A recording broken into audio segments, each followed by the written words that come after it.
नमस्कार दोस्तों, stock market studies में फिर से एक बार आपको बहुत-बहुत स्वागत है। तो आज मैं फिर से आपके सामने कुछ इम्पोर्टेंस कंपनी के अपडेट शेयर करने वाला हूँ और मेरा जो खुद का जो ट्रेड था, उसके बेसिस में मुझे एक कंपनी के ऊपर टारगेट भी मेरा हिट हुआ। तो किस बेसिस में मैंने ट्रेड लिया और किस तरीके से पैटर्न्स को फॉलो करके मैंने काम किया। अगर वो सीखना चाहते हैं, तो इस वीडियो को पूरा देखिए क्योंकि जब एंट्री लिया था, तब भी मैंने आपको वीडियो बनाकर शेयर किया। हाँ, आपको कोई टिप्स देने के लिए नहीं, आपको ये समझाने के लिए ये दिखाने के लिए किस तरीके से टेक्निकली चार्ट पैटर्न को यूज़ करके काम मैं खुद करता हूँ। आप उस टेक्निकली चार्ट पैटर्न को आप खुद सीख कर, आप खुद बैक टेस्टिंग करके आप काम कर सकते हैं। देखिए, मेरे तरफ से किसी भी वीडियो में कोई भी रिकमेंडेशन होता नहीं है। हमेशा मेरा काम है सिखाना, आपका काम है सीखना, सीख कर काम करिए। मेरी तरफ से कोई भी रिकमेंडेशन कभी भी नहीं रहेगा क्योंकि मैं कोई सेबी रजिस्टर्ड पर्सन नहीं हूँ। तो चलो फटाफट देख लेते हैं, फाइनली किस तरीके से टारगेट बना। तो फर्स्ट जो कंपनी है जिसके बारे में चर्चा करूँ जिसका नाम है वोल्टास। वोल्टास ने एक धमाका परफॉर्मेंस किया और जब क्लोजिंग हुआ वो क्लोजिंग पिछले दिनों में 6% के आसपास क्लोजिंग हुआ। फिर भी जो ओपनिंग हुआ एक बिग ओपनिंग हुआ और उसके बाद एक अपर साइड से कैंडल बना। वो किस तरीके से कैंडल बना मैं आपको दिखाऊंगा। वो इस तरीके से कुछ कैंडल बना जिसको शूटिंग स्टार कैंडल कहा जाता है। तो चलो मैं डायरेक्टली आपको टेक्निकली चार्ट पैटर्न के ऊपर लेके जाता हूँ और उसके बारे में आपको समझाता हूँ। देखिए मैंने किस बेसिस में एंट्री लिया। देखिए पैटर्न क्या बना था, यहाँ पे एक शोल्डर बना, फिर से एक शोल्डर बना और बिग हेड बना, उसके बाद शोल्डर बना। तो फाइनली शोल्डर बनने के बाद यहाँ पे ब्रेकआउट हुआ था और ब्रेकआउट कंफर्मेशन इस जगह पे हुआ।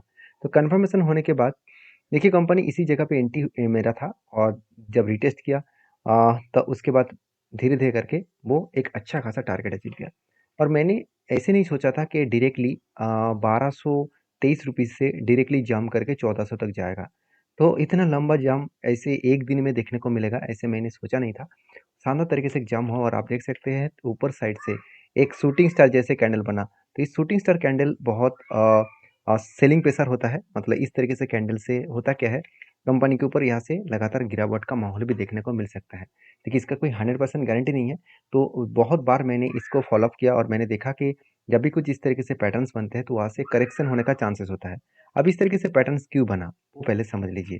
देखिए प्रीवियस इसका जो लाइफ टाइम हाई है, लाइफ टाइम हाई कहाँ पे था, इसका लाइफ टाइम हाई था 1358 के आसपास। तो 1358 के आसपास इसका लाइफ टाइम हाई था। उसी हाई के ऊपर मेरा टारगेट था और मैंने सोचा था कि लाइफ टाइम हाई को टच करेंगे तो मैं एग्जिट कर लूँगा।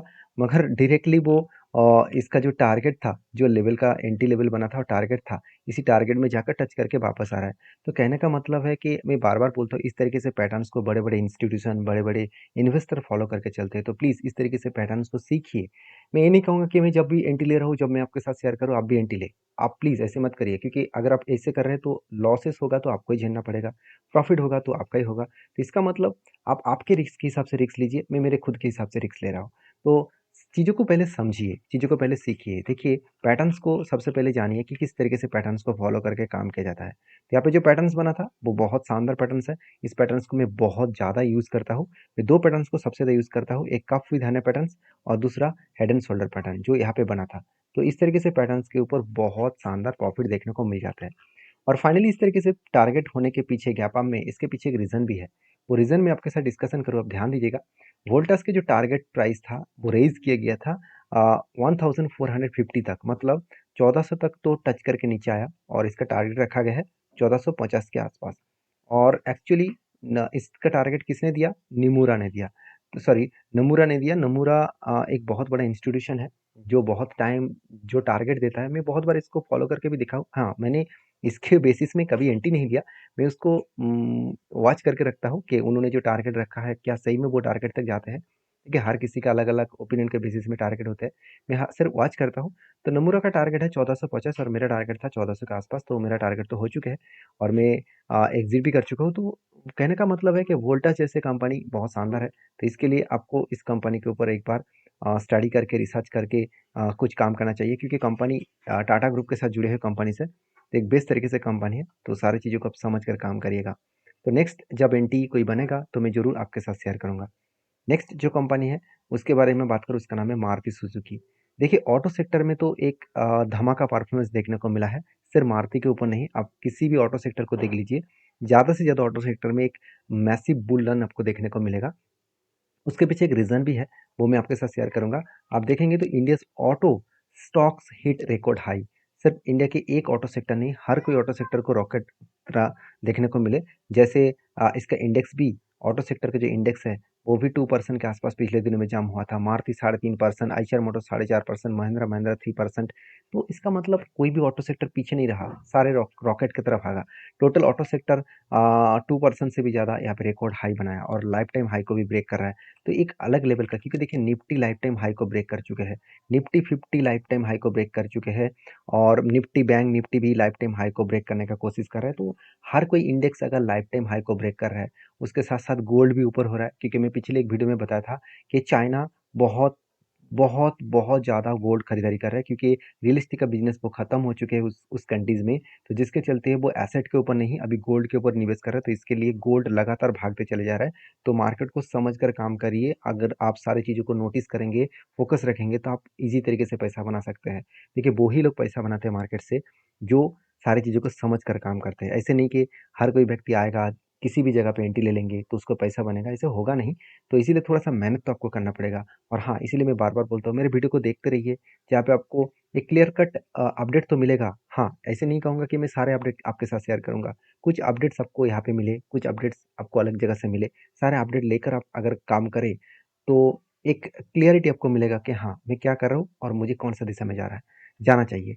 तो मारुति के ऊपर जब मैंने डिसाइड लिया, और वो भी मैं आपके साथ शेयर किया था, क्योंकि एक लंबा जर्नी होने के बाद, यहाँ पे कप विद इंडिपेंडेंस बनने के बाद फाइनली ब्रेकआउट हुआ था, और उसके बाद धीरे-धीरे करके वो टारगेट को अचीव किया।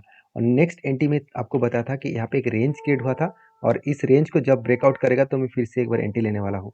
तो फाइनली इस रेंज को ब्रेकआउट किया, और आप देख सकते हैं किस तरीके से रेंज को ब्रेकआउट किया। यहाँ पे रेंज पहले इसको ऊपर जाना था, ब्रेकआउट फाइनली किया।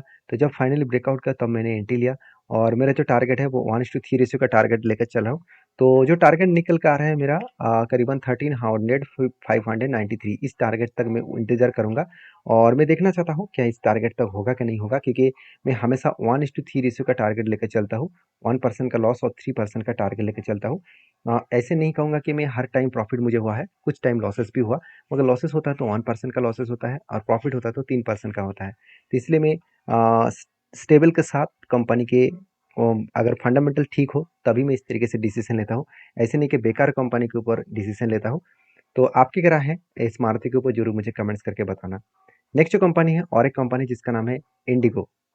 एक्चुअली मैं बात करने वाला हूँ इंडिगो एविएशन के बारे में। इंडिगो एविएशन आप सभी जानते हैं, जो लाइफ टाइम हाई के आसपास है, और लाइफ टाइम हाई को भी ब्रेक करने का कोशिश कर रहा है, क्योंकि इंडिगो एविएशन एक अकेला एक ऐसे कंपनी है जिसका मार्केट शेयर सबसे ज़्यादा है। अगर इस कंपनी का मार्केट शेयर के बारे में बात करूँ, तो आप यहाँ पे देख सकते हैं कंपनी डोमेस्टिक मार्केट में 60% पैसेंजर जो कैरियर है डोमेस्टिकली, तो वो 60% मार्केट शेयर अकेला यही कंपनी लेके रखा है। और बाकी इंटरनेशनल जो पैसेंजर कैरियर है उसके ऊपर 18% मार्केट शेयर इसी के पास है। तो कितना पॉजिटिविटी है इस कंपनी के ऊपर आप सोचिए। उसके साथ साथ कंपनी का जो बिजनेस है वो देखेंगे तो इंडिया में 76%, और रेस्ट ऑफ वर्ल्ड में 20%, और बाकी कंट्रीज में 2.6%। तो पैसेंजर व्हीकल्स के ऊपर पैसेंजर जो कैरियर्स है उसके ऊपर, पैसेंजर सर्विसेज है उसके ऊपर 94% रेवेन्यू कमा रहा है। बाकी कार्गो सर्विसेज के ऊपर 2.91%, और अदर्स के ऊपर 2.93%। तो कहने का मतलब है कि कंपनी की जो बिजनेस है, बिजनेस बहुत स्ट्रांग है। हाँ, मान लेता हूँ इस सेक्टर में बहुत ज़्यादा वोलेटिलिटी आपको इसलिए देखने को मिलता है, क्योंकि क्रूड ऑयल का प्राइस बढ़ जाना इस कंपनी के लिए सबसे बड़ा खतरा है। क्योंकि इसका जो फ्यूल लगते हैं वो फ्यूल का प्राइस बहुत हाई है, और अगर क्रूड ऑयल का प्राइस और भी बढ़ जाए तो कंपनी के लिए और भी खतरा बढ़ जाते हैं। जिसके चलते हैं मैं इस कंपनी के ऊपर एक पॉइंट हमेशा सोच कर काम करता हूँ कि रिस्की कंपनी है, क्योंकि कंपनी हमेशा आपको प्रॉफिट नहीं दिखेगा। इस बार शायद आपको इतना प्रॉफिट दिखे, नेक्स्ट क्वार्टर्स में शायद आपको लॉस भी देखने को मिल सकता है। वो डिपेंड करेगा कंपनी के बिजनेस किस तरीके से हुआ, क्योंकि सेल्स कितना भी अच्छा करे कंपनी, देखिए लगातार कंपनी का सेल्स बढ़ता हुआ देखने को मिले 4,900 से 9,000, 14,000, 19,000। सेल्स में कोई भी कमी आपको नहीं दिखेगा। कंपनी का प्रॉब्लम कहाँ पे है? एक्सपेंस को भी मिटाया। कंपनी का प्रॉब्लम है कंपनी के एक्सपेंस पे, क्योंकि एक्सपेंस कभी कभी ज़्यादा हो रहा है। देखिए यहाँ पे एक्सपेंस ज़्यादा हो गया, यहाँ पे भी ज़्यादा एक्सपेंस हो गया। उसके साथ साथ कंपनी को इंटरेस्ट भी पेमेंट करना पड़ा, टैक्स भी पेमेंट करना पड़ा। तो इस सारे कारण की वजह से कंपनी का नेट प्रॉफिट देखने को मिला। अभी देखिए कंपनी कुछ क्वार्टर्स से कंपनी टैक्सेस को पेमेंट नहीं किया।